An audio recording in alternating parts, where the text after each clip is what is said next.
Graça e paz, irmãos. Quero convidar a igreja a abrir a Bíblia no capítulo 8 da carta do apóstolo Paulo aos Romanos. Romanos, capítulo 8. Vamos ler a partir do versículo 18. Romanos 8, a partir do versículo 18, onde o apóstolo diz: porque para mim tenho por certo que os sofrimentos do tempo presente não podem ser comparados com a glória a ser revelada em nós.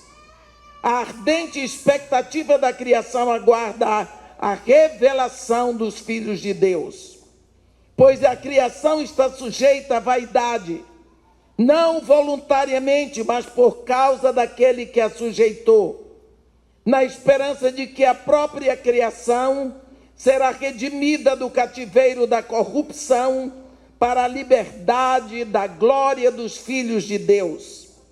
Porque sabemos que toda a criação a um só tempo geme e suporta angústias até agora. E não somente ela, mas também nós, que temos as primícias do Espírito, igualmente gememos em nosso íntimo, aguardando a adoção de filhos, a redenção do nosso corpo. Porque na esperança fomos salvos. Ora, esperança que se vê não é esperança, pois se alguém vê, como o espera? Mas se esperamos o que não vemos, com paciência o aguardamos. Também o Espírito semelhantemente nos assiste na nossa fraqueza, porque não sabemos orar como convém, mas o mesmo Espírito intercede por nós sobremaneira, com gemidos inexprimíveis. E aquele que sonda os corações sabe qual é a mente do Espírito, porque segundo a vontade de Deus é que ele intercede pelos santos. Sabemos que todas as coisas cooperam para o bem daqueles que amam a Deus, daqueles que são chamados segundo o seu propósito. Porque aos que de antemão conheceu, também os predestinou para serem conformes à imagem de seu Filho, a fim de que ele seja o primogênito entre muitos irmãos. E aos que predestinou, a estes também chamou. E aos que chamou, a esses também justificou. E aos que justificou, a esses também glorificou. Amém. Mais uma vez vou pegar meu material didático. Vamos falar ainda hoje sobre novo nascimento. Quando nós falamos filhos de Deus, quanto é difícil hoje para você identificar quem é filho de Deus. No reino do Espírito, tanto anjos como demônios sabem, por causa do selo. O filho de Deus, às vezes pensamos que somos filhos por adoção. Não. Se você adotou uma criança,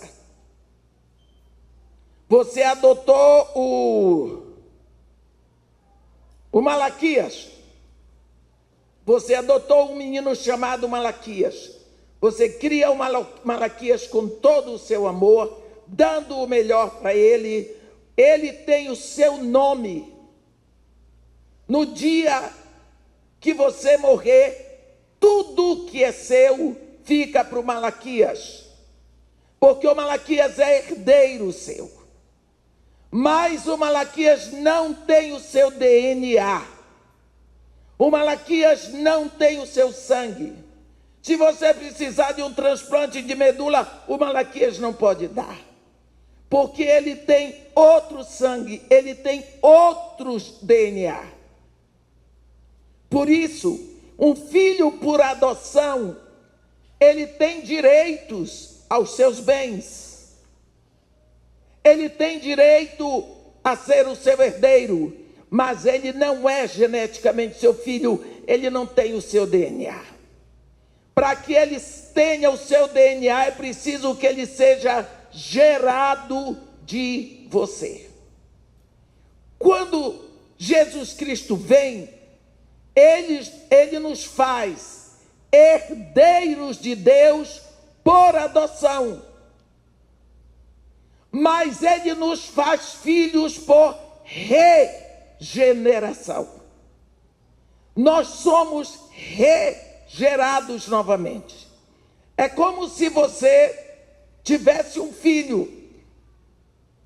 Aquele filho morreu, mas ele ressuscita. É o mesmo filho ressuscitado. Ele tem o seu gene, ele é igual a você. Nós somos feitos filhos de Deus, regenerados em Jesus Cristo. Esse mesmo Espírito que nasceu em nós, morto por causa do pecado de Adão, ele estava vivo antes do pecado de Adão.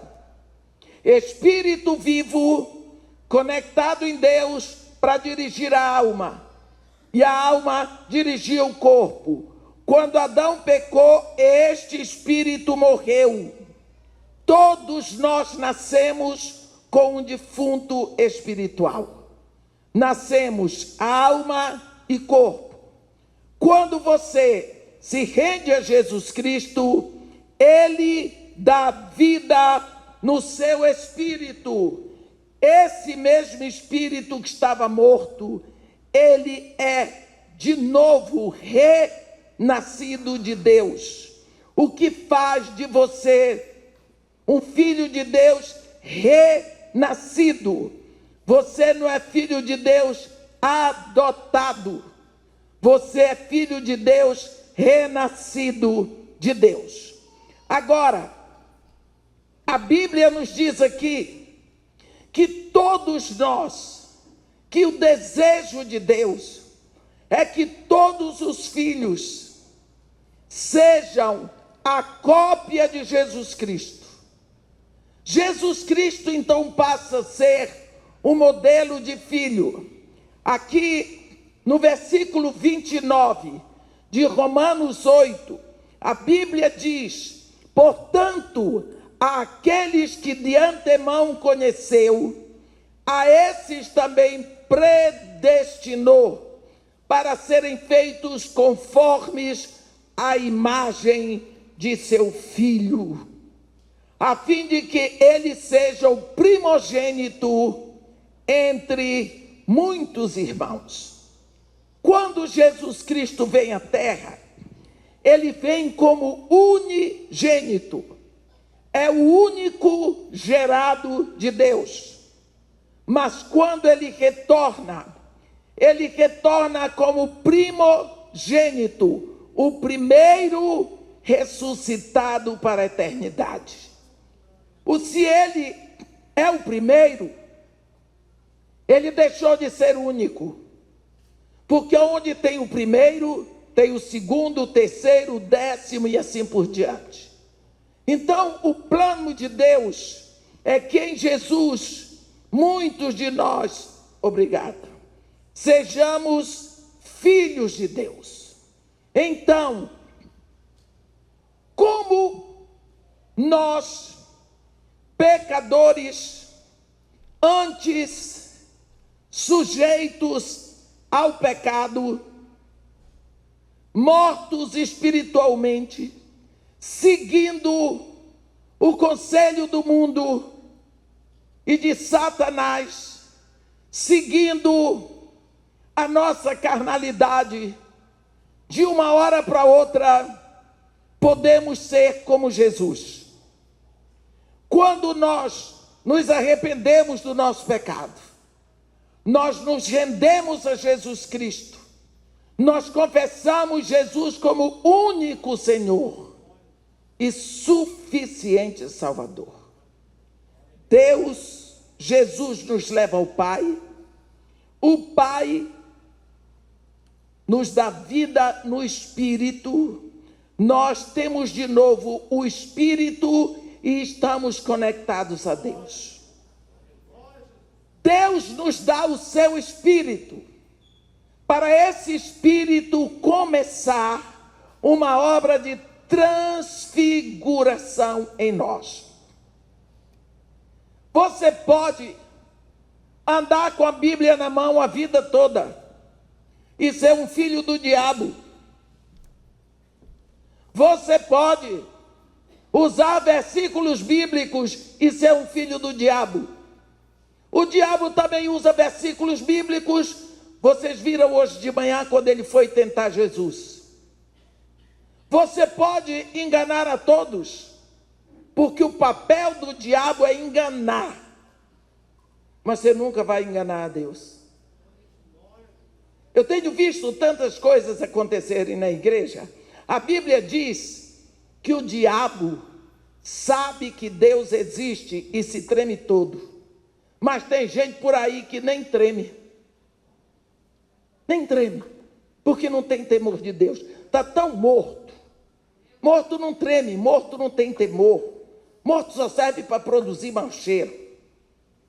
Quando nós nos tornamos filhos de Deus, Deus nos dá o seu Espírito. Para quê?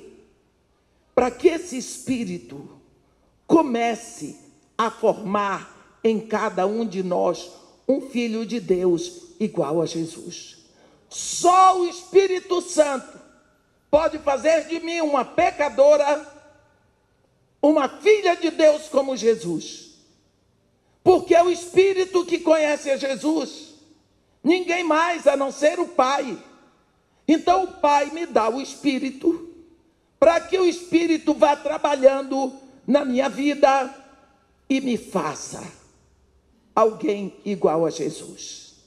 Isso demora muito tempo. Não é de uma hora para outra.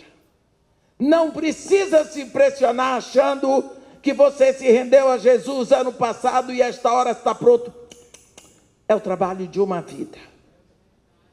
Com muito esforço seu, com muita dedicação, se rendendo todos os dias, deixando de fazer o que lhe agrada para fazer o que agrada a Deus.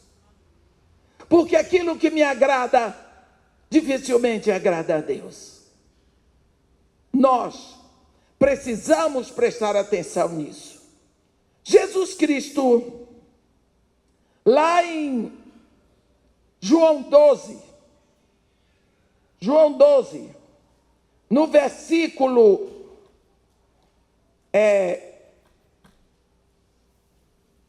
deixa eu ver.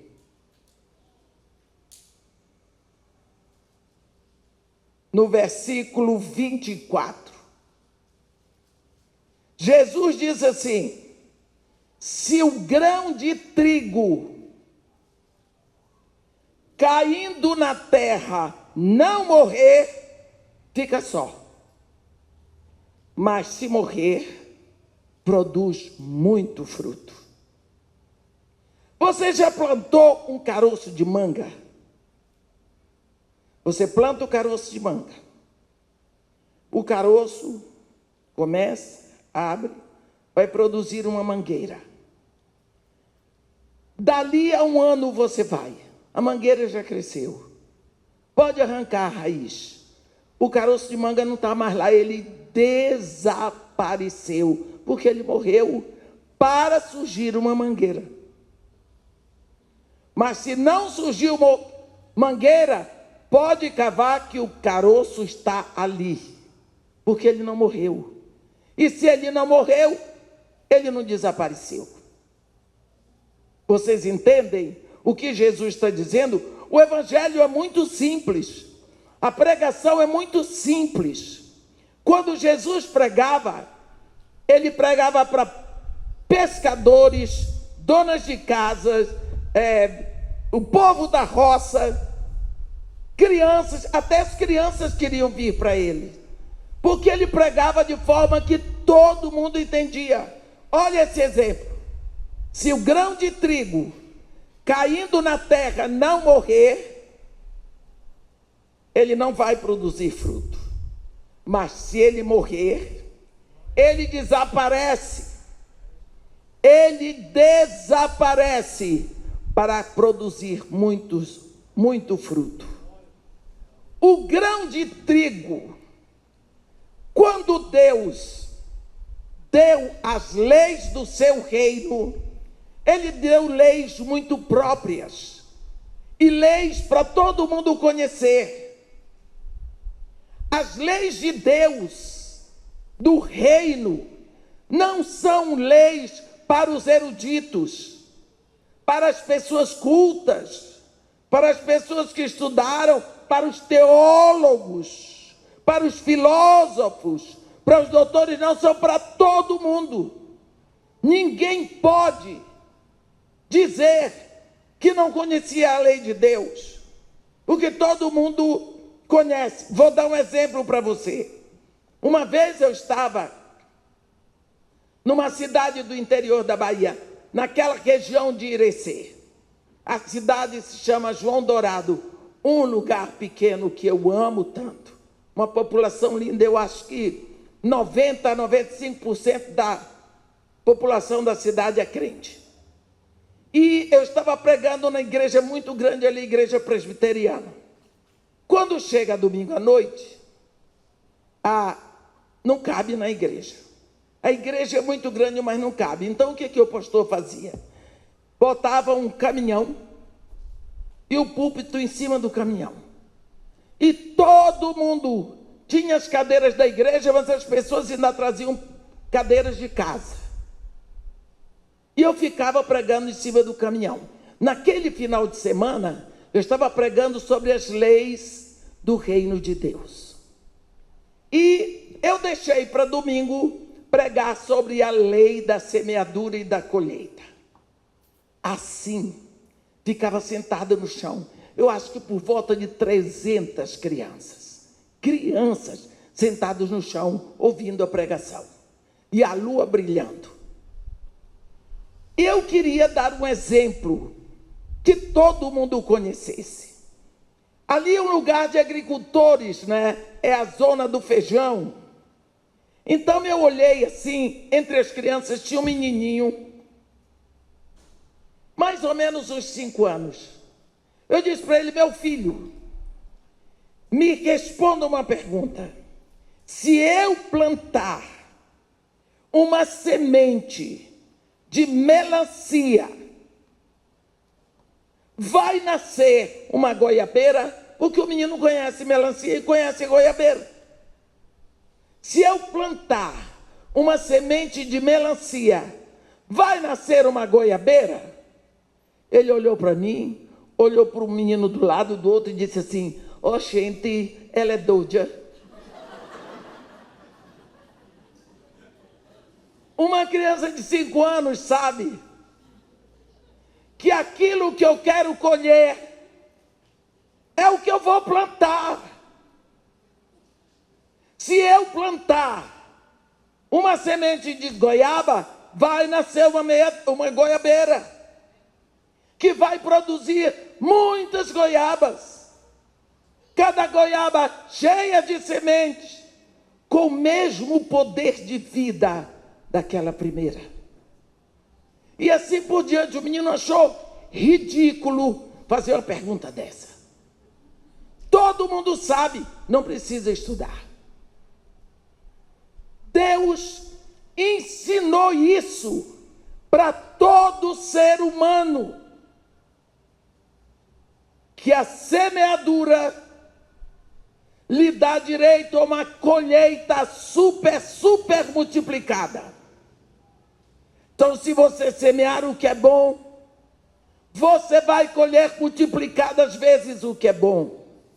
Mas se você semear o mal, você vai colher multiplicadas vezes o que é mal. E com Deus não se brinca, de Deus não se zomba, porque aquilo que o homem semear, isso também se fará. Bem, no dia que Deus quis escolher muitos filhos na terra, o que foi que ele plantou? Uma semente de filho. Se ele quer colher muitos filhos, ele plantou uma semente chamada filho.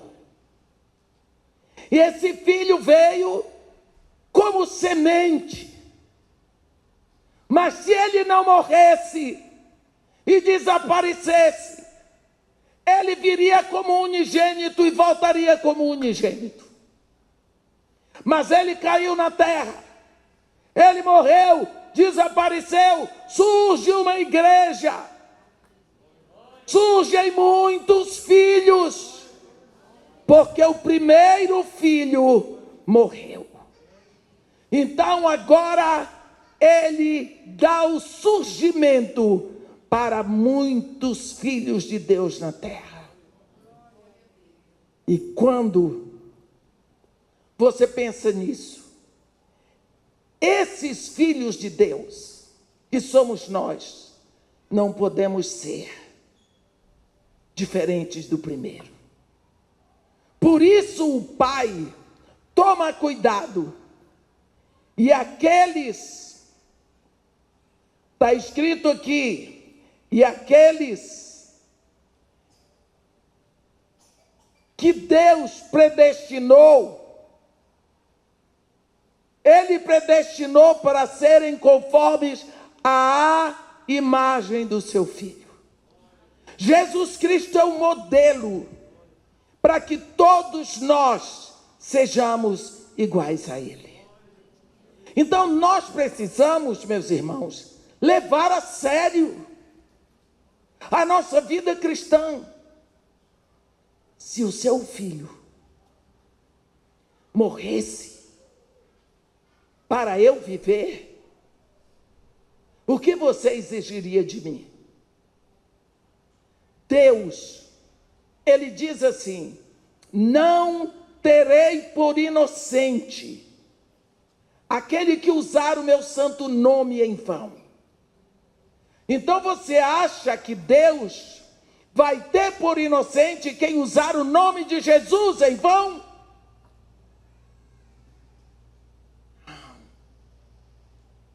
Nós precisamos levar a sério a vida cristã. Nós estamos cada vez mais próximos do final das coisas. Precisamos saber que as trombetas estão tocando. Eu quero que você abra a sua Bíblia por um pouco tempo no capítulo 6 de Apocalipse. No capítulo 5, o Cordeiro toma o livrinho. O livrinho é o documento de posse do planeta Terra. Esse livrinho é escrito por dentro e por fora, selado com 7 selos. E agora o Cordeiro, que é Jesus, vai abrir os selos. O primeiro selo que ele abre, a abertura dos selos está no capítulo 6. A Bíblia diz que o Cordeiro abriu o primeiro selo. E João diz que ouviu quando um dos 4 seres viventes diz: vem, vi, e eis um cavalo branco, e seu cavaleiro com um arco, e foi-lhe dado uma coroa, e saiu vencendo e para vencer. Nós já explicamos isso aqui uma vez. Esse cavaleiro é o cavaleiro do engano, é o cavaleiro da mentira. Ele vem montado num cavalo branco, vem vencendo, com pose de guerreiro, e vem vencendo e vem enganando muita gente. A Bíblia diz que foi-lhe dado uma coroa. Está vendo? Vi então, eis um cavalo branco, seu cavaleiro com um arco. Foi-lhe dado uma coroa. Foi coroado. O mentiroso, o enganador foi coroado. E ele saiu vencendo e para vencer. Qual é o guerreiro que é vencedor tendo na mão um arco? O que é que um guerreiro faz com um arco? Para dar cocorote na cabeça dos outros? Cadê a flecha? Cadê a flecha? Mas com arco na mão, ele dá a impressão de que ele é guerreiro vitorioso. Mentira. É o cavaleiro do engano. É o cavaleiro da mentira. O que significa que entra na terra a ordem do evangelho falso. O evangelho do cristianismo sem cruz. O evangelho da graça barata. O evangelho do oba-oba, do balacobaco. Olhe, este evangelho só entra depois que Jesus Cristo subiu para o céu e que o Espírito Santo desceu, porque antes de Jesus não havia evangelho. Mas agora, como Jesus deixou o seu evangelho verdadeiro, a sua palavra da verdade, então o nosso adversário manda o evangelho do engano, o evangelho da mentira. Esse evangelho chega na terra e fica. Então, João diz que o cordeiro abriu o segundo selo e ouvi o segundo ser vivente dizer: vem. E vem um cavalo vermelho, e o seu cavaleiro foi-lhe dado tirar a paz da terra, para que os homens se matassem uns aos outros. Também lhe foi dado uma grande espada. Vem para a terra a ordem para que os homens se matem uns aos outros. Você viu o que é que o engano, a mentira, o falso evangelho, a degeneração traz? A direção para que os homens se matem, para o derramamento de sangue, para o tiro, para a morte. Esse povo que está matando aqui, eles acham que Deus não está vendo. Como esse povo que está pregando o evangelho falso, acho que Deus também não está vendo. O Deus deles é cego. Uma coisa é certa, foi dado para ele uma grande espada. Agora, a terra tem a pregação do evangelho falso e a ordem para que os homens possam se matar. Surgem as duas grandes guerras. Primeira Guerra Mundial, Segunda Guerra Mundial. Não sei se nós vamos ter a terceira. Sabemos que vai ter Armagedon, que é o desfecho final. Mas uma coisa é certa. João continua olhando, o cordeiro abre o terceiro selo. No versículo 5 diz: quando abriu o terceiro selo, ouvi o terceiro ser vivente dizendo: vem. Então eis um cavalo preto, e o seu cavaleiro com a balança na mão. E ouvi como voz do meio dos quatro seres viventes dizendo: uma medida de trigo por um denário, 3 medidas de cevada por um denário, e não danifiques o azeite e o vinho. Este é o cavaleiro da fome, da carestia. Você sabe que um denário é o salário por dia de um trabalhador. Um trabalhador trabalha o dia todo, no final do dia ele ganha um denário. Aqui está dizendo que no final do dia o trabalhador recebe o denário e ele pensa: eu compro o trigo para fazer o pão para eu comer, ou eu compro a cevada para o meu cavalo? vai ter que escolher o que ele vai comprar, porque o dinheiro não é suficiente, porque o trigo está muito caro e a cevada também, e o salário dele é baixo. Ele vem com uma balança. Esse é o cavaleiro da fome, consequência da guerra, consequência da pregação do falso evangelho. Quando nós falamos o cavaleiro da fome, nós não estamos falando da fome, aquela dorzinha que dá no estômago lá pelo meio-dia, não. A fome vai muito além disso. Há muitos anos, a fome já é a segunda maior causa de morte no mundo. A fome que nós dizemos é a consequência da falta de nutrientes. Uma mãe vive pelas ruas, pobre de maré de si, engravida, ela é craqueira, ela usa crack. Aquela criança está lá dentro, ela vai receber os nutrientes necessários? Não. Aquela criança vai nascer com deficiência de vitaminas, de proteínas. Vai nascer uma criança deficiente. Aparentemente, ela está inteira. Quando cresce, vai para a escola, não consegue se concentrar. Não consegue aprender. Vai ser chamada de burra pelos colegas. Desiste de ir à escola. Se torna criança de rua. Tem raiva de quem aprende e começa a se vingar dos outros. E o dia que consegue uma arma, vira bicho. É resultado de quê? Da fome. Fome. O que está acontecendo conosco? Por consequência disso, o cordeiro abre o quarto selo.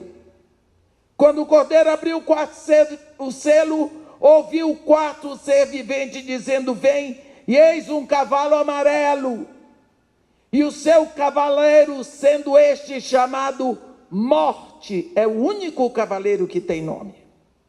E o inferno estava seguindo, e foi-lhes dado autoridade sobre a quarta parte da terra para matar a espada, pela fome, com a mortandade por meio das feras da terra. A morte é ordenada sobre um quarto da população mundial para matar por meio da espada, por meio da fome, a mortandade através das feras da terra. Quando eu não era convertida, eu achava que as feras da terra eram onça, tigre, sei lá, esses animais ferozes. As feras da terra são os vírus, as bactérias. Essas são as feras da terra que matam. É interessante que a Bíblia diz que esse cavaleiro morte vai andando e o inferno vai de boca aberta atrás dele. O que significa que essas pessoas não ouviram falar de Jesus. Quarta parte da terra. O que eu quero chamar a atenção dos meus irmãos é que o primeiro ser vivente diz: vem, e vem a pregação do falso evangelho. O segundo cavaleiro vem, e vem a ordem para os homens se matarem. É guerra. O terceiro vem, se estabelece a fome e a carestia. O quarto vem, é a morte e o inferno. Quando foi que um ser vivente disse: vai, volta? Não. Eles vêm para a terra, mas ficam. O que significa? Que quando chega a pregação do evangelho falso, ele fica. Ele não desaparece. Daqui a pouco vem o derramamento de sangue. Fica derramamento de sangue junto com a pregação do falso evangelho. Daqui a pouco vem a fome e a carestia e fica junto com a pregação do falso evangelho e a guerra. Daqui a pouco vem a morte. Ficam todos aí. O quinto selo nós sabemos que é o selo dos mártires. Mártires. E vai ficando. A terra já está impregnada pela presença do primeiro cavalheiro. O falso evangelho está sendo pregado por aí abertamente. As guerras existem, nós vamos esquecendo. Nós estamos todos impressionados com a guerra da Ucrânia. Meus irmãos, a Líbia ainda está em guerra. A Síria ainda está em guerra. O Afeganistão ainda está em guerra. O Congo ainda está em guerra. Essas guerras já não fazem mais parte das primeiras páginas do jornal. O que está dando ibope agora é só a guerra da Ucrânia. Só. Está ocupando as primeiras páginas. As guerras estão pipocando em todo canto. Mas a guerra diária que nós enfrentamos aqui, nas cidades, o roubo, a violência, a atuação de Satanás, que praticamente já não precisa mais de demônios, porque tem homens que fazem o trabalho dele. Está aí, matando, devastando, impregnando as pessoas de droga, de morte, sangue derramado, ódio, fome. Está tudo aí. O grande problema é que nós vamos nos adaptando. Nós vamos aprendendo a conviver com essas coisas. Por que será? Quando nós lemos a carta do apóstolo Tiago, no capítulo 5, ele diz: irmãos, sede pacientes até a vinda do Senhor. Eis que o lavrador aguarda com paciência o precioso fruto da terra, até receber as primeiras e as últimas chuvas. Sede vós também pacientes e fortalecei os vossos corações, pois a vinda do Senhor está próxima. Lá no primeiro século, Tiago nos diz: a vinda do Senhor está próxima. São passados 20 séculos e ele ainda não veio nos buscar.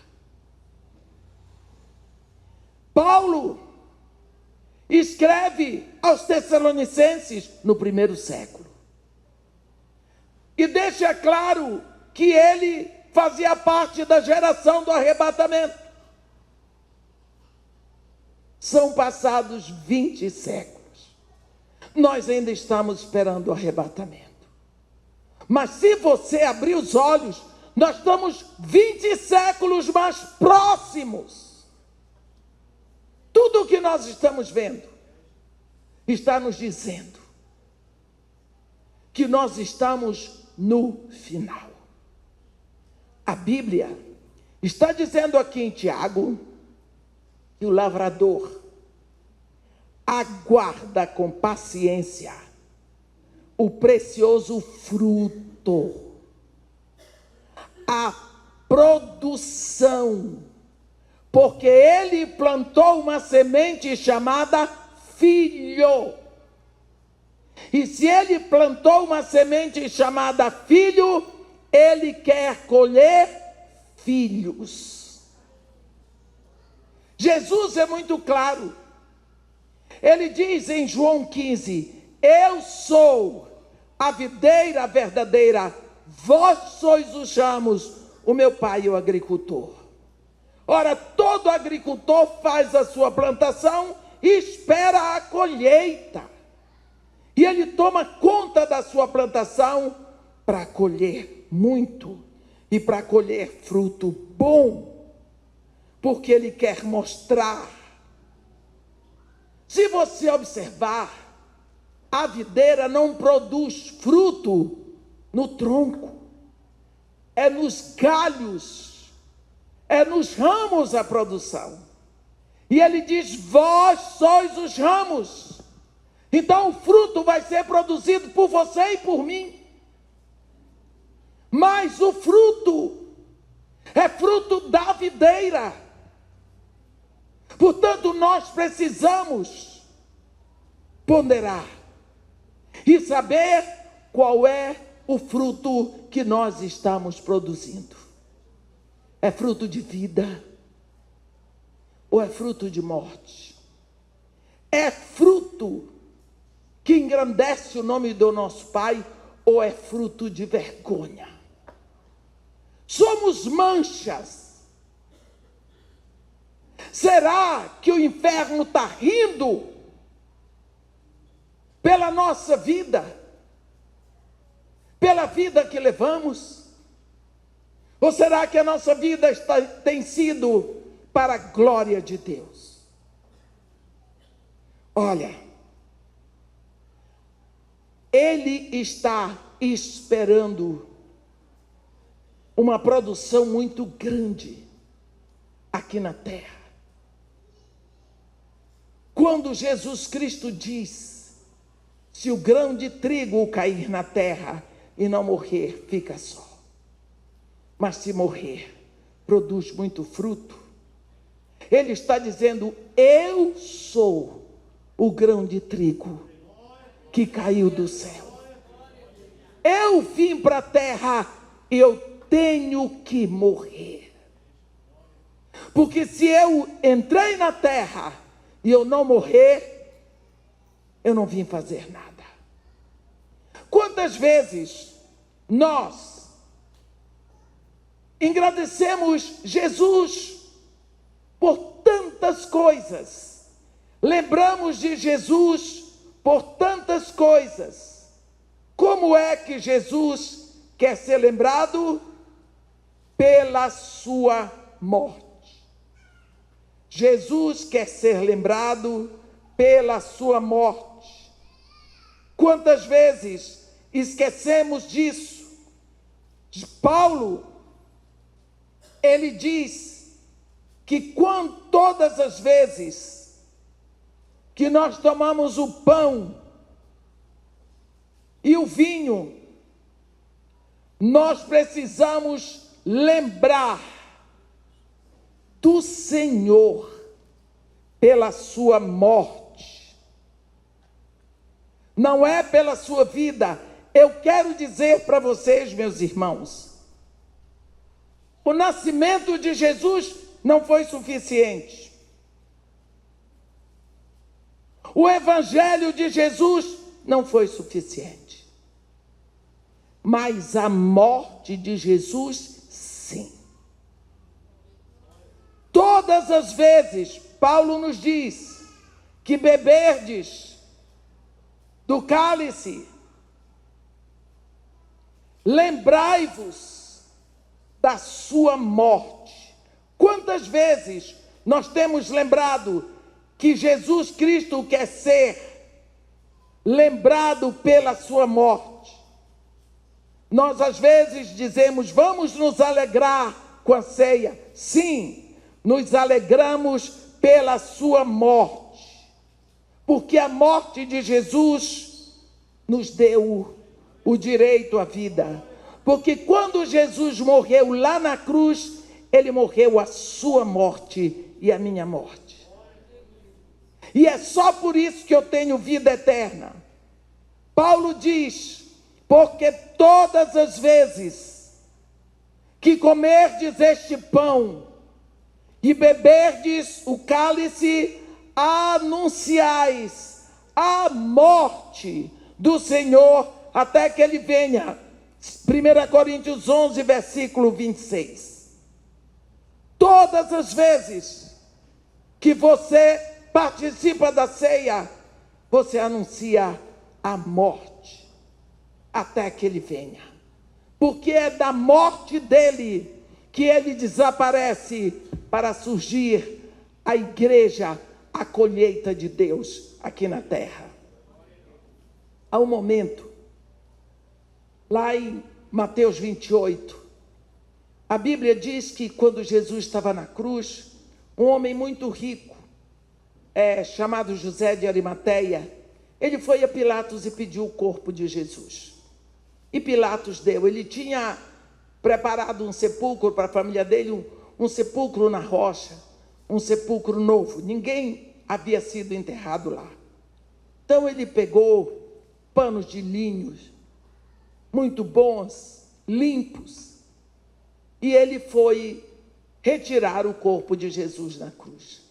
Havia um homem, vocês devem lembrar dele, chamado Nicodemos, que ele gastou um dinheirão comprando ervas e perfumes e ungüentos caríssimos para embalsamar o corpo de Jesus. E eles iam enrolando o corpo de Jesus e botando aquilo tudo. A Bíblia diz, eu vou ler isso aqui para vocês, porque às vezes nós não prestamos atenção na leitura. Capítulo 28. Caindo a tarde, veio um homem rico de Arimateia, chamado José, que era também discípulo de Jesus. Este foi ter com Pilatos e lhe pediu o corpo de Jesus. Então Pilatos mandou que lhe fosse entregue. E José, tomando o corpo, envolveu-o num pano limpo de vinho e o depositou no seu novo túmulo que fizera abrir na rocha. E rolando uma pedra para a entrada do sepulcro, se retirou. Achavam-se ali sentadas, em frente da sepultura, Maria Madalena e a outra Maria. Vocês já viram um enterro assim? Ninguém. Quando Jesus multiplicava pão e peixe, era aquela multidão, mais de 5.000 homens, fora mulheres e crianças, para comer. Mas agora,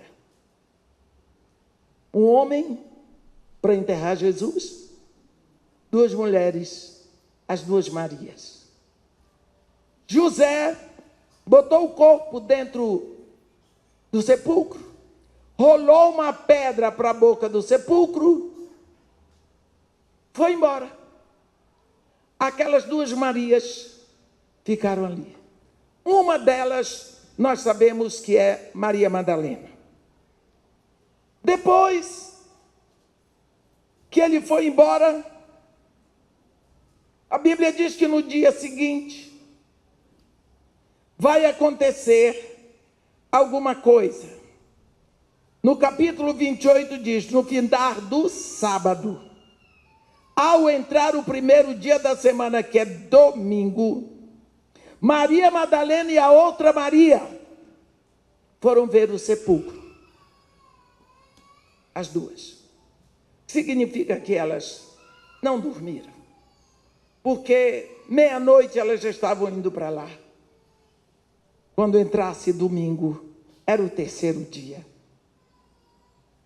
E a Bíblia diz que houve um grande terremoto, porque um anjo do Senhor desceu do céu, chegou-se, removeu a pedra e assentou-se sobre ela. Você pode imaginar, um dia eu fiz uma pregação sobre esse anjo, botei o título, o anjo sentadão. Sentadão. O anjo remove a pedra e se assenta. Será que ele estava cansado? Hein? O anjo se assentou ali.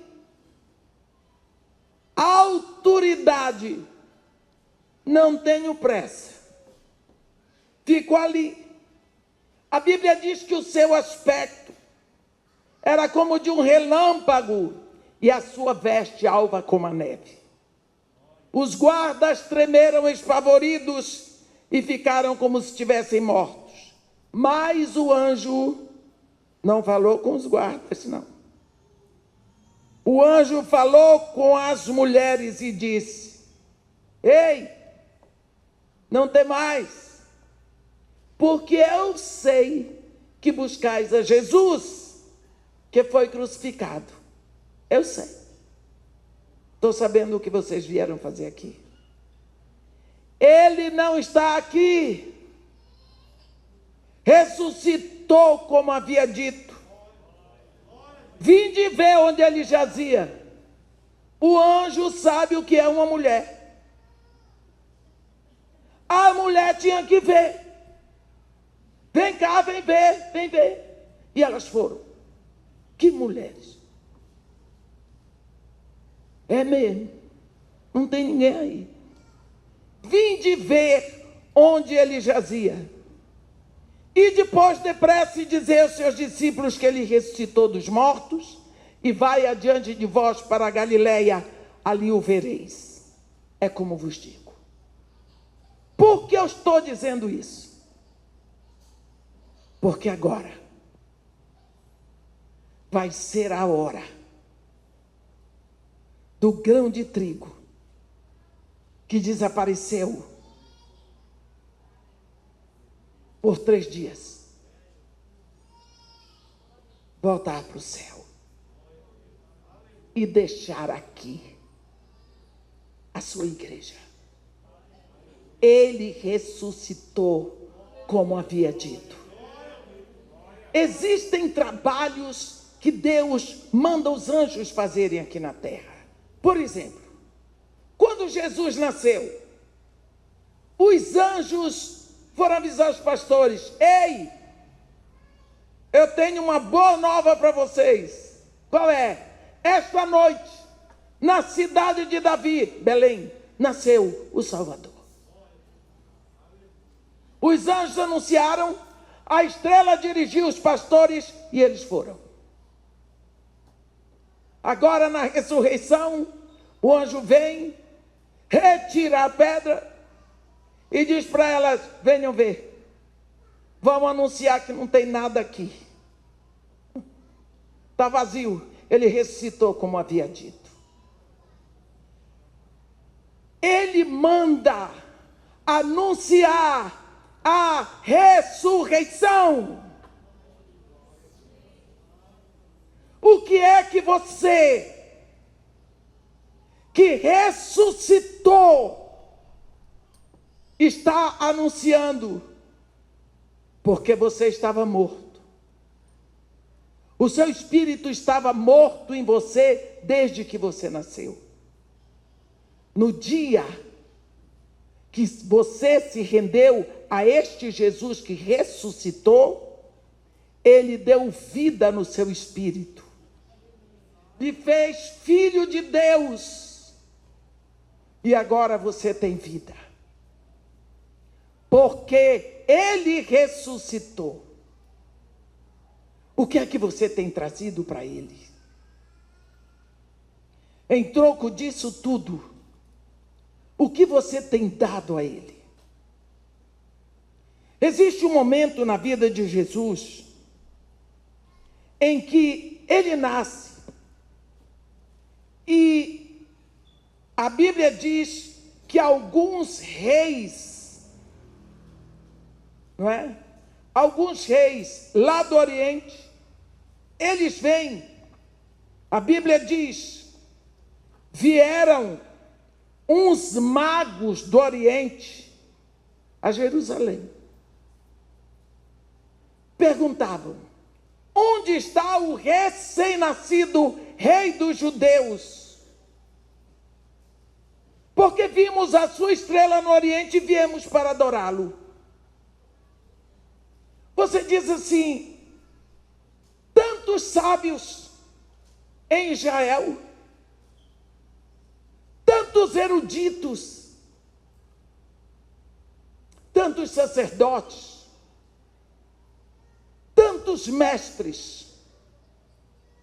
E lá no Oriente, uns reis magos, dirigidos pela profecia de Balaão, em Números 24, eles dizem: nós viemos adorar o recém-nascido rei dos judeus.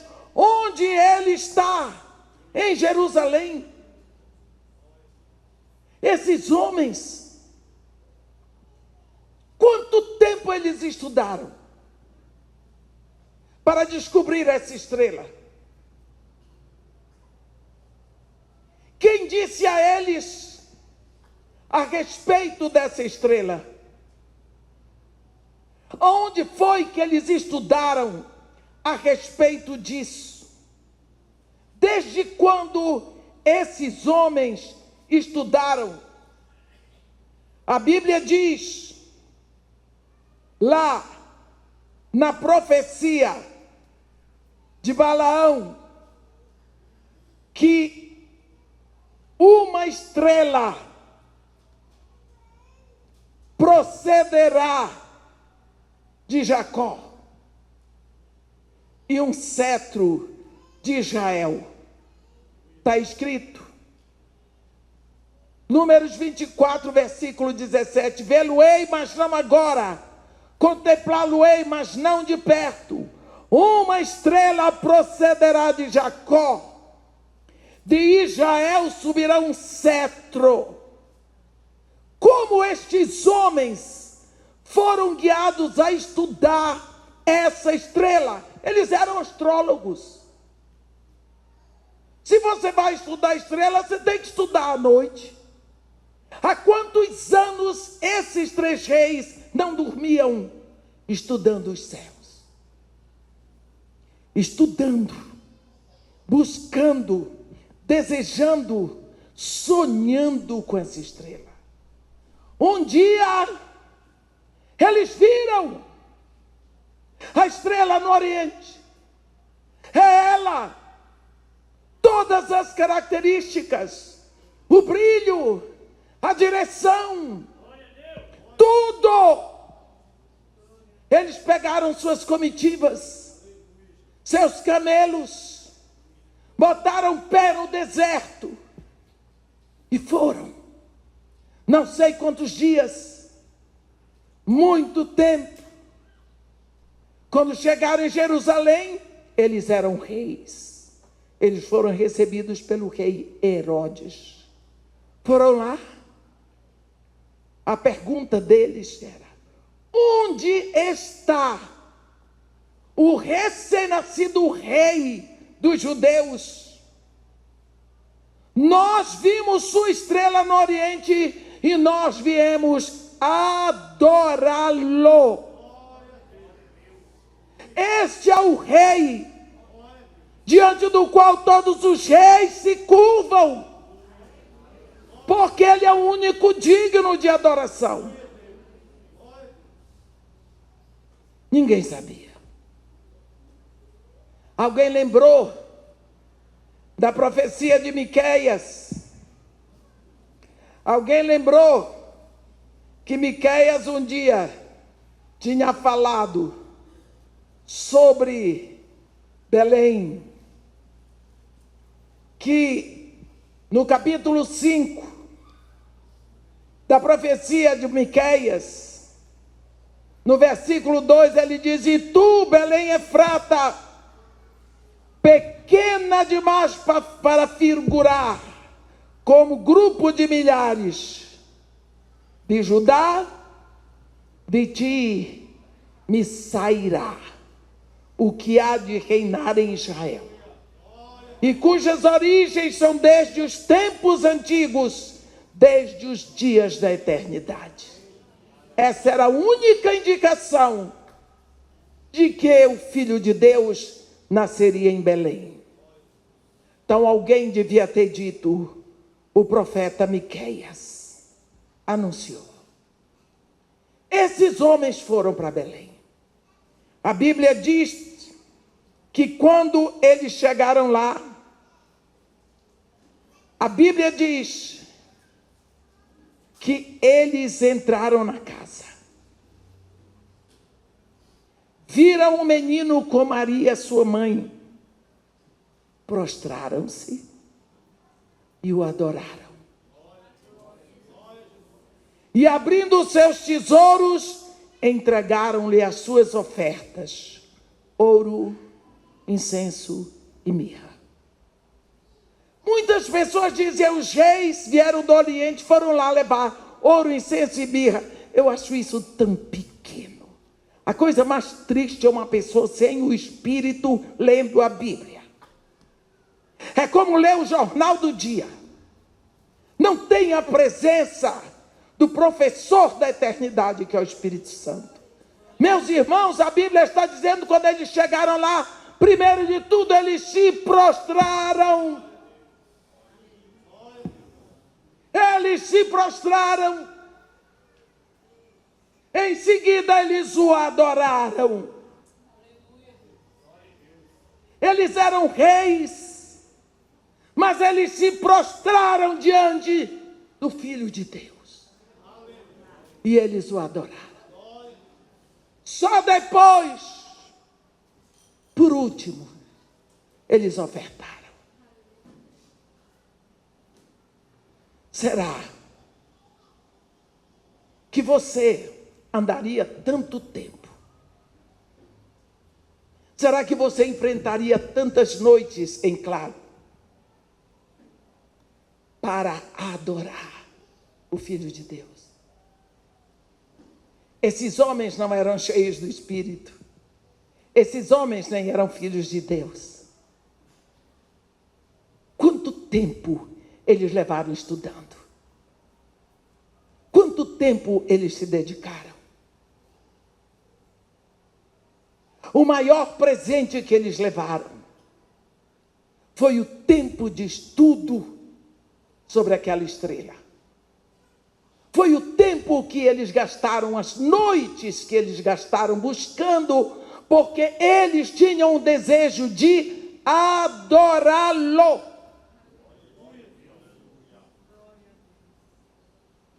Quando eles chegaram em Jerusalém, onde está o recém-nascido rei dos judeus? Por quê? Porque nós vimos a sua estrela no Oriente e nós viemos para adorar. Eles não disseram: nós viemos para trazer oferta.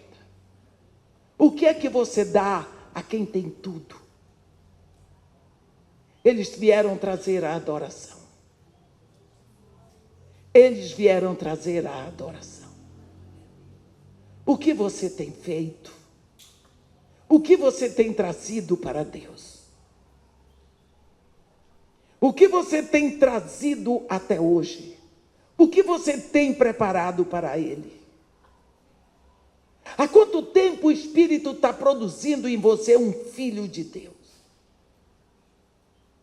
E aqueles que de antemão conheceu, a esses também predestinou, para serem feitos conformes à imagem de seu Filho. Há quanto tempo o Espírito Santo está formando em você um filho de Deus? Qual é o papel de um filho de Deus? O que é que um filho de Deus faz, se não é aquilo que Jesus deixou expresso? O Filho de Deus, ele vai se parecendo cada vez mais com Jesus. Quando eu vejo essa pleiade de evangélicos, eu me preocupo. Você sabia que 70% da população do Rio de Janeiro é de evangélicos? E cadê os discípulos? Quando foi que Jesus mandou fazer evangélicos? Ide, fazei discípulos de todas as nações, ensinando a eles o que eu vos tenho ensinado. Consequência disso, eu estou convosco todos os dias até a consumação do século. Será que Ele está com você quando você está assistindo programa imoral? Será que Ele está com você quando você está planejando mal para os outros? Será que Ele está com você quando você está planejando droga?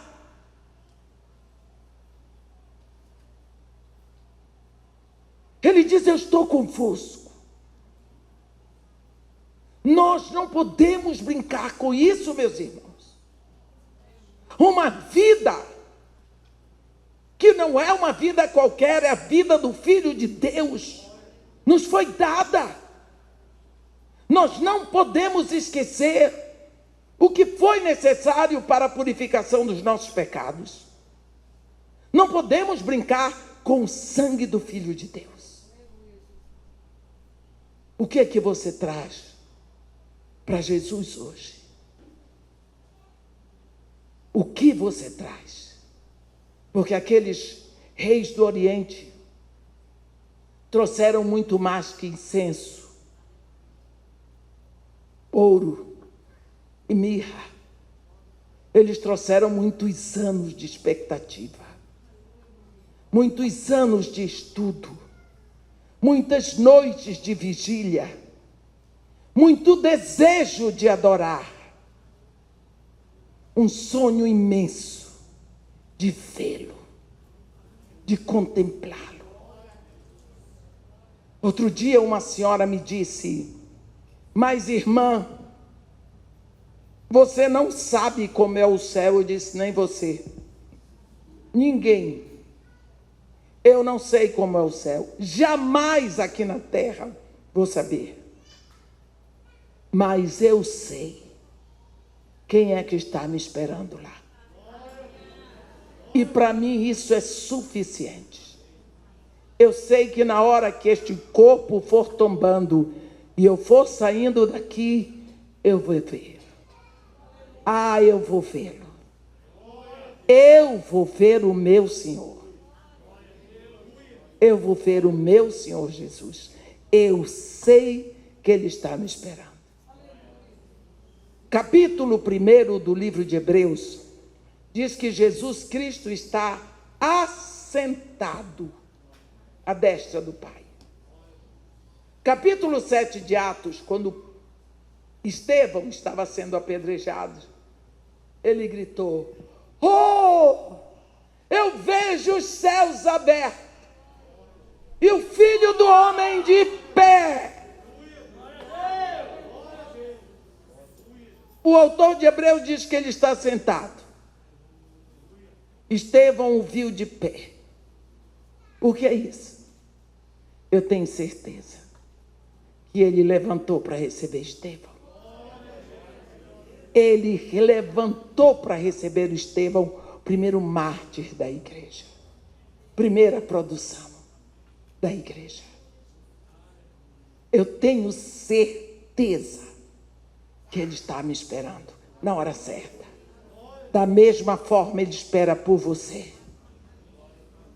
Mas Ele não pode dizer para nós: não te conheço, longe de mim. Não pode. Pensa nisso. Temos tempo. Ainda estamos aqui, meus irmãos. No primeiro século, os nossos mestres diziam: o Senhor estava próximo. Nós estamos no século 21. Todas as coisas indicam para o final dos tempos. Tudo preparado. As trombetas tocando. O que você acha deste vírus? Este vírus. Quando você olha no capítulo 8 de Apocalipse, você vai ver, a Bíblia diz assim: fez-se silêncio no céu cerca de meia hora. Os homens dizem que isso é a prova que não tem mulher lá no céu, porque fez silêncio. Mas a Bíblia diz, Apocalipse 8, fez-se silêncio no céu, cerca de meia hora. Aí a Bíblia diz que entram 7 anjos. A cada um deles é dada uma trombeta. E eles se preparam para tocar. Mas antes que os anjos comecem a tocar as trombetas, entra um outro anjo que não faz parte do grupo dos 7. Ele entra com um incensário de ouro.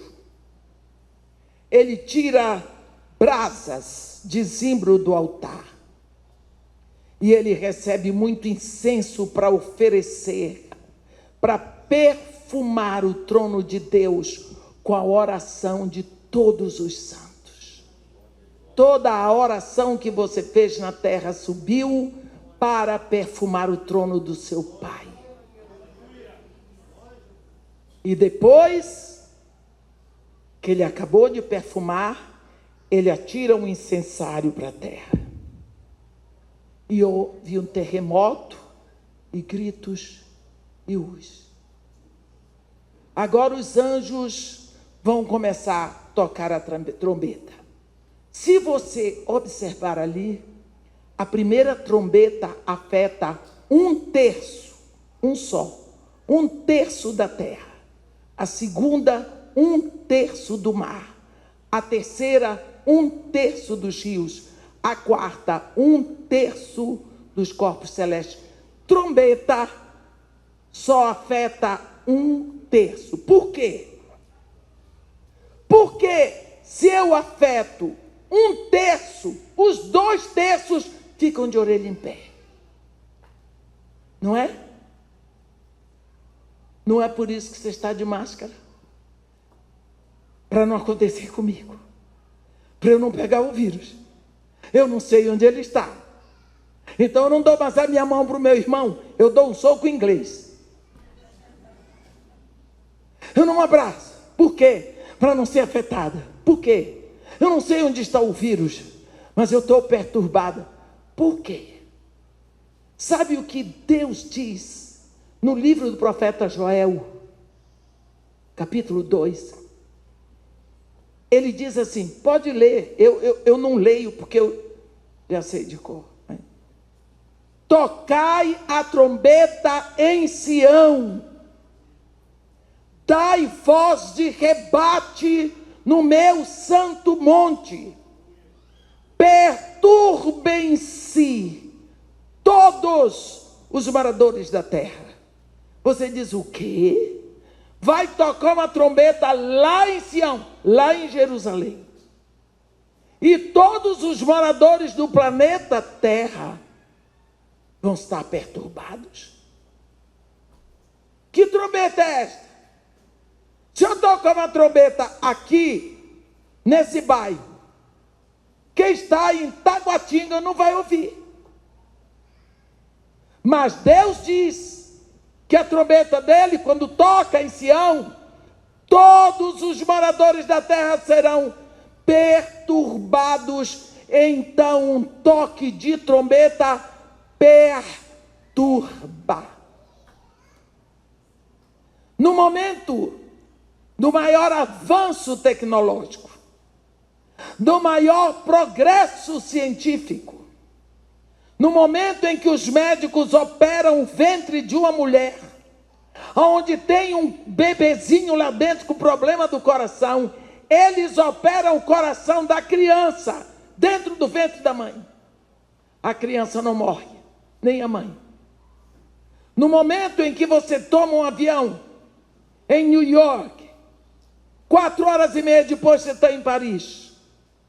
No momento onde eu estou aqui em Brasília, e eu converso com uma pessoa no Rio de Janeiro, na Inglaterra, no Japão, olhando para o rosto dela e outras coisas mais.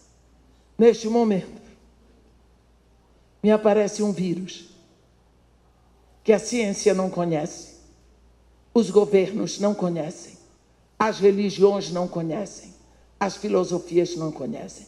Todo mundo ficou assim, ó. E agora? Bota máscara, lava a mão toda hora, não sai de casa.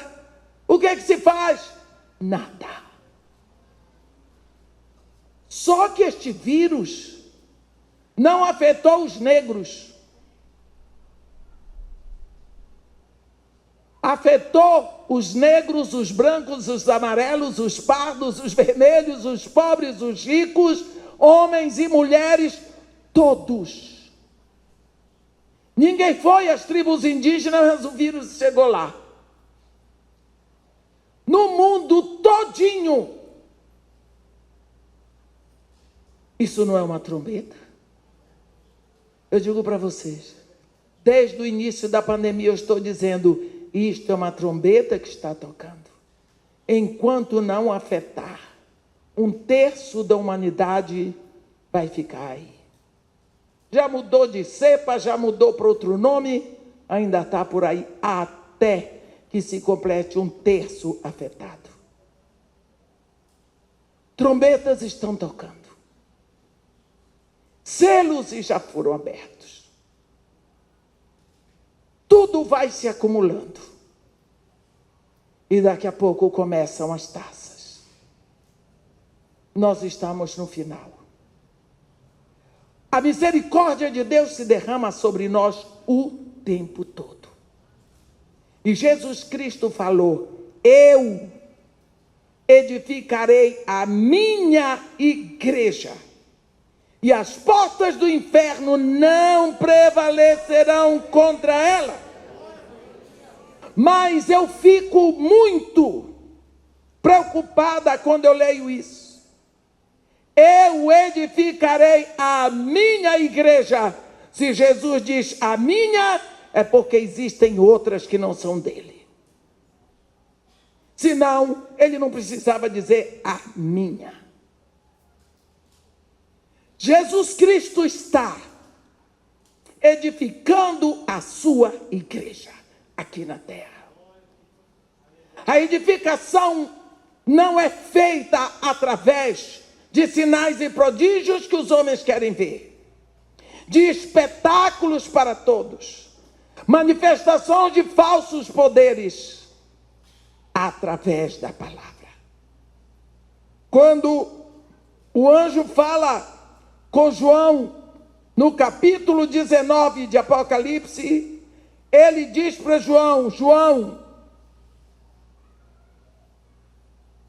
ele mostra tudo para João e diz, porque o testemunho de Jesus é o espírito da profecia.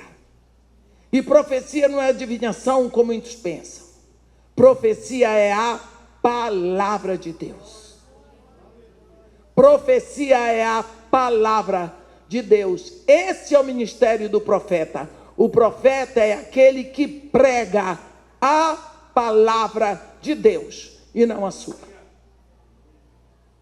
No ministério profético existem muitas manifestações de visão aberta, fechada, sonhos, êxtase, e profecia em línguas, e revelações tantas. Mas a profecia é o testemunho de Jesus. Como estamos nós? Se Jesus Cristo mandou fazer discípulos, e nós estamos fazendo evangélicos. Qual a diferença entre o discípulo de Jesus e um evangélico?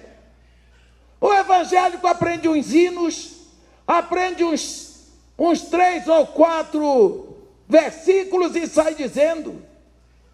O discípulo de Jesus tem a mente de Cristo. Ele fala o que Jesus fala, ele vive como Jesus vive, ele diz o que Jesus diz, ele obedece o que Jesus quer que ele obedeça, ele vai onde Jesus iria, ele faz o que Jesus quer que ele faça. Só isso. O evangélico não. O evangélico quer show. Show. Se eu estivesse aqui para profetadas esse final de semana, essa igreja não ia caber de tanta gente. Não ia caber. Porque as pessoas estão querendo espetáculo. E Deus está atrás de filhos. Ele plantou uma semente de filho. Ele quer colher da terra filhos. E esses filhos formam uma comunidade separada, que no grego se chama eclésia, em português se chama igreja. Esse é o trabalho que o Espírito Santo está fazendo aqui na terra, e faz através de seus apóstolos, profetas, evangelistas, pastores e mestres. Quantas vezes nós temos esquecido? Você é geração de Deus.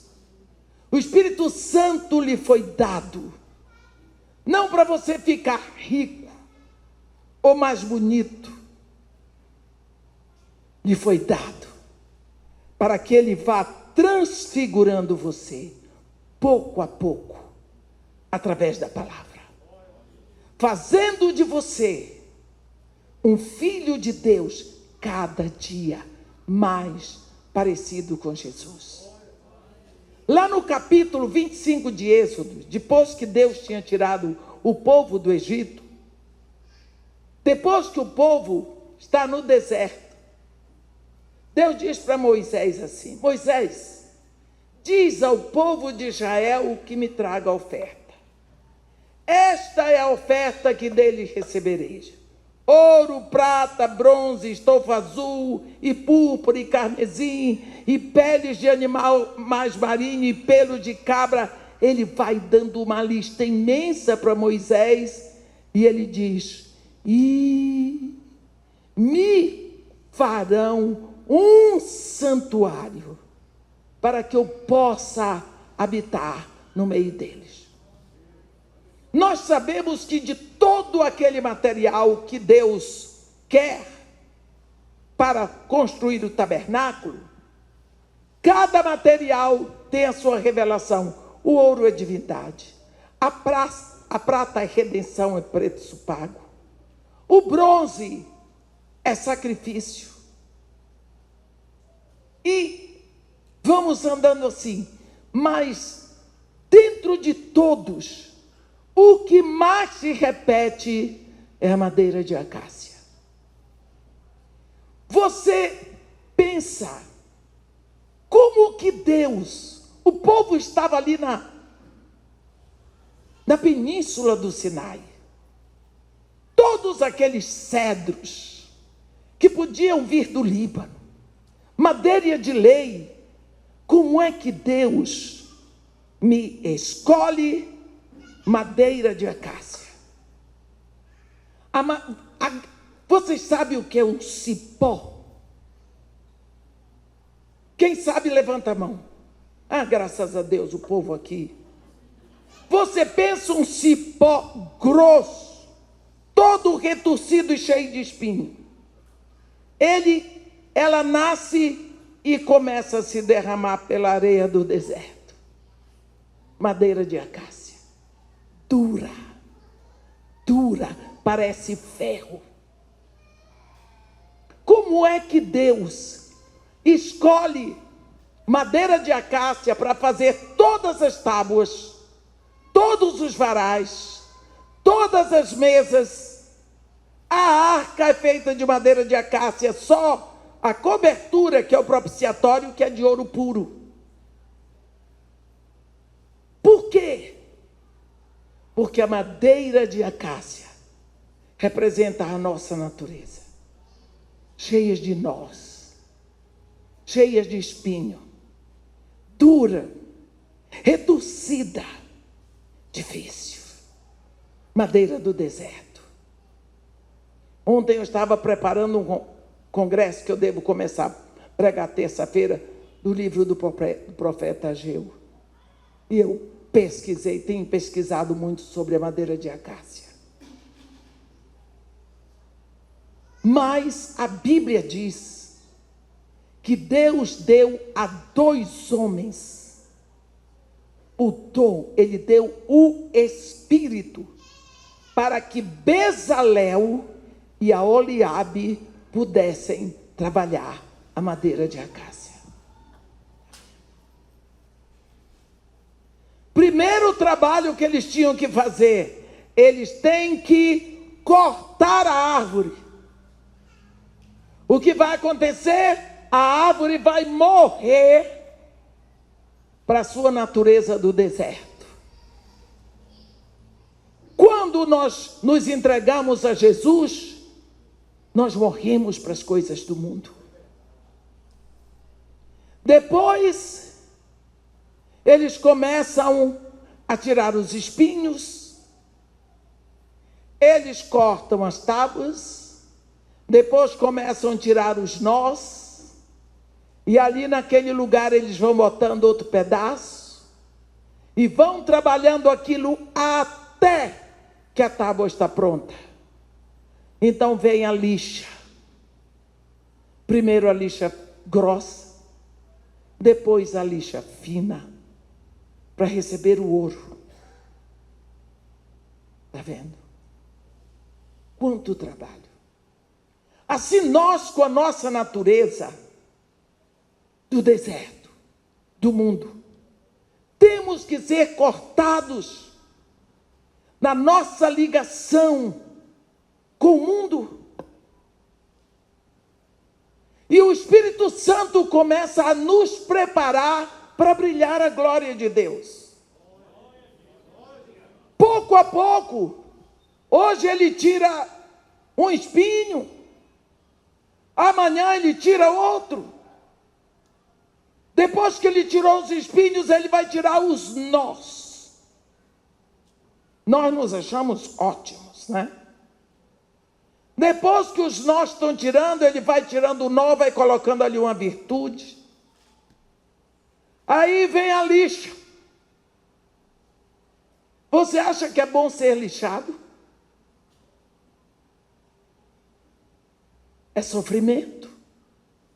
Essa lixa pode ser um vizinho, pode ser um irmãozinho lá na igreja, pode ser uma sogra, uma nora, um genro. Por que a gente fala logo da sogra? Meu Deus.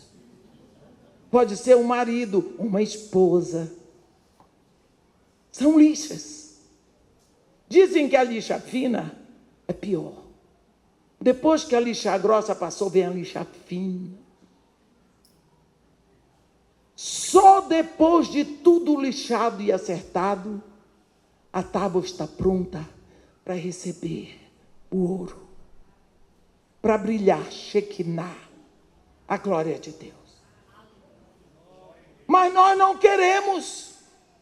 Quando vem a dor, quando vem a dificuldade, quando vem o sofrimento, imediatamente dizemos que foi o diabo que mandou. Deixa o diabo exercer o ministério dele. Uma coisa é certa. O meu pai me disse: nunca te deixarei, jamais te abandonarei. Eu estou contigo todos os dias, até a consumação do século. Se nós recebemos de Deus a vida no Espírito, desculpa, é difícil para mim filmar, porque eu fico andando. Eu agora sou filha de Deus. Eu recebi vida no meu espírito. Eu nasci de Deus. Sou feitura de Deus. Mas a minha alma, a minha natureza pecadora, gosta das coisas do mundo.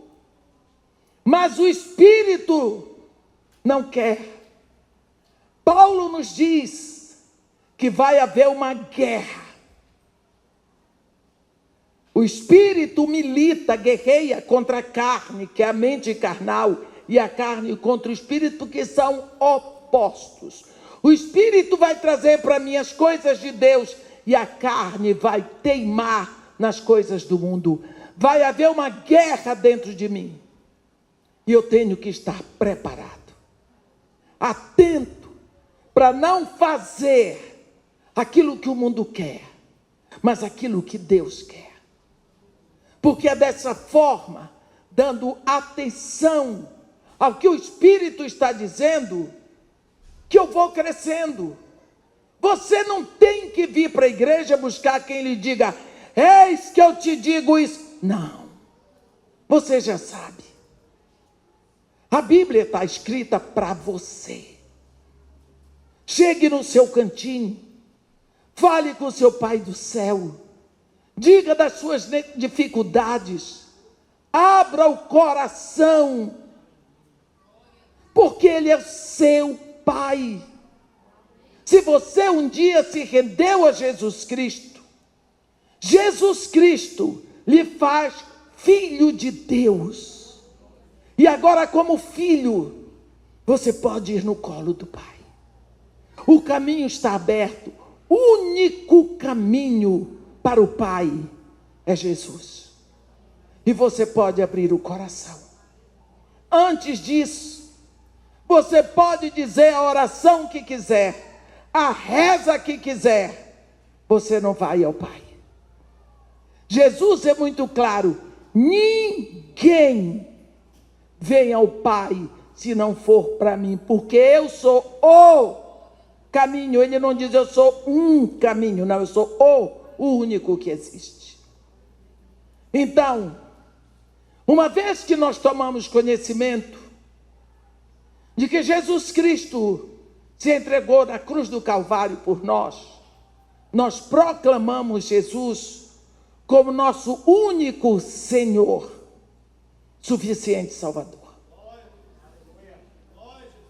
Uma vez que fazemos isso, Ele nos leva ao Pai.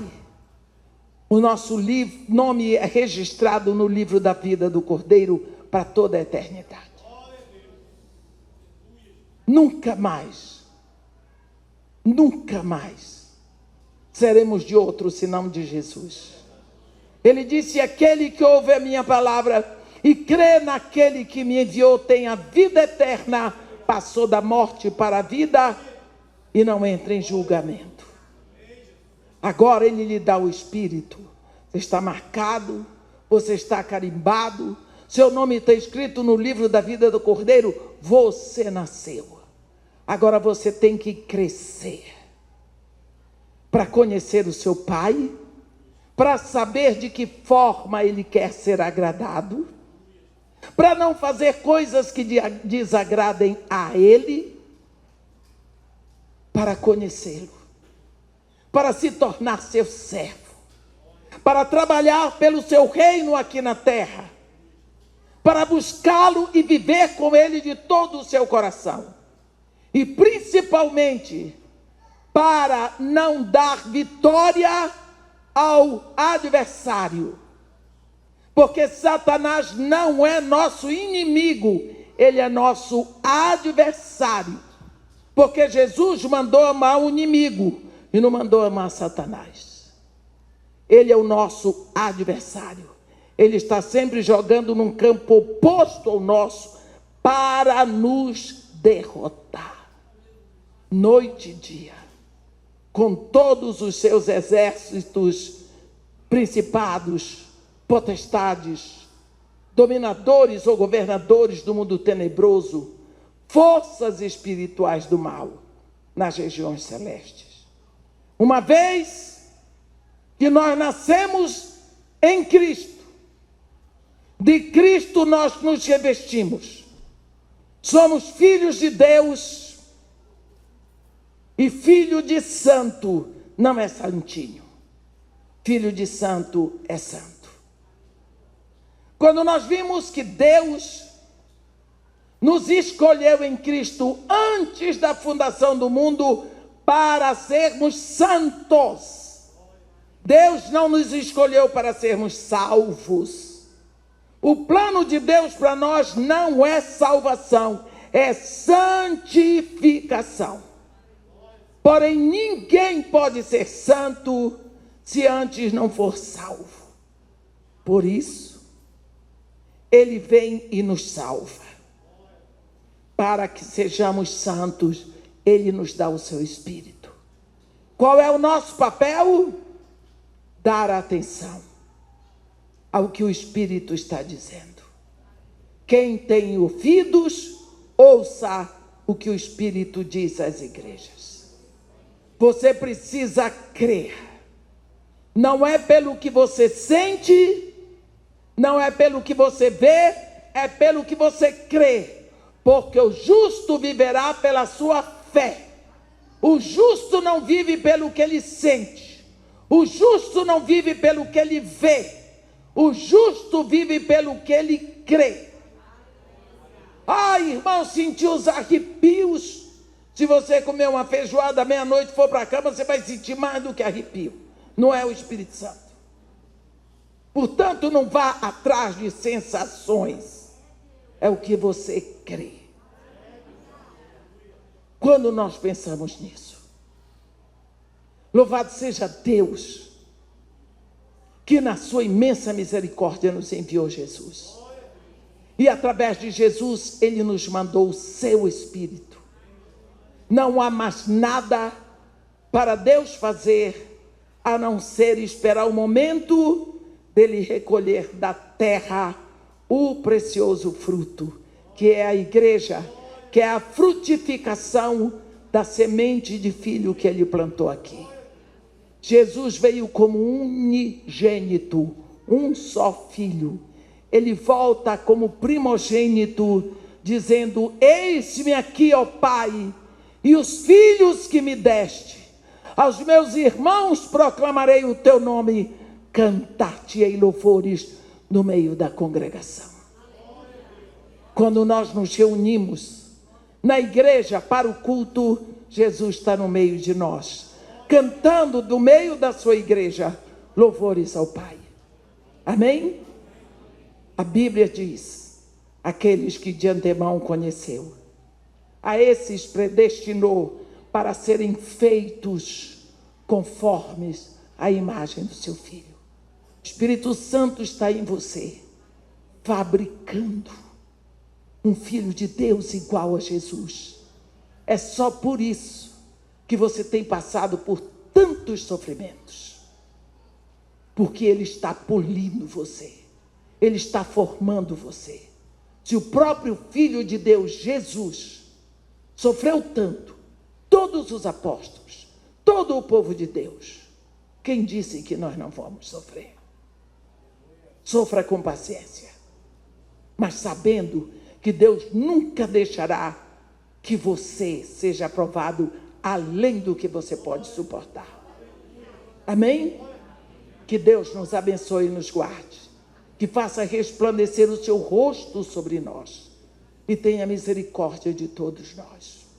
Senhor Deus, nosso Pai, o Senhor plantou na terra uma semente. Neste planeta o Senhor plantou um filho. E ele caiu na terra. E ele morreu. E ele desapareceu. E o que aparece hoje é uma enorme videira, cheia de ramos a produzir frutos. E o Senhor é o agricultor. Pai querido, nós lhe pedimos que, como ramos dessa videira verdadeira que é Jesus, nós possamos produzir frutos segundo o teu agrado, segundo a tua vontade, frutos para a tua glória, Senhor. Que no mundo no meio deste universo de tanta perversidade, de tanta maldade, de tanto pecado, tu possas olhar para nós na tua misericórdia e pelo teu Espírito nos conduzir cada vez mais para longe das coisas do mundo pelo batismo de fogo, e que nós possamos, em nome de Jesus, aqui levar vidas que te agradam. Perdoa-nos, Senhor, limpa-nos, lava-nos, Faz resplandecer sobre nós a tua misericórdia. Cria em nós um coração puro. Frutifica em nós as bênçãos separadas pelo teu Espírito. E faz com que nós sejamos filhos teus, a resplandecer a tua glória na terra. Pai querido, em nome de Jesus Cristo, afasta de nós toda falsidade, toda inveja, toda mentira. Afasta de nós a maldade, a crueldade. Faz com que nós estejamos totalmente separados das imundícies que estão aí fora. E que nós possamos viver como filhos teus no meio dessa geração perversa. Nós te pedimos isso, ó Pai, e te agradecemos em nome de Jesus. Amém.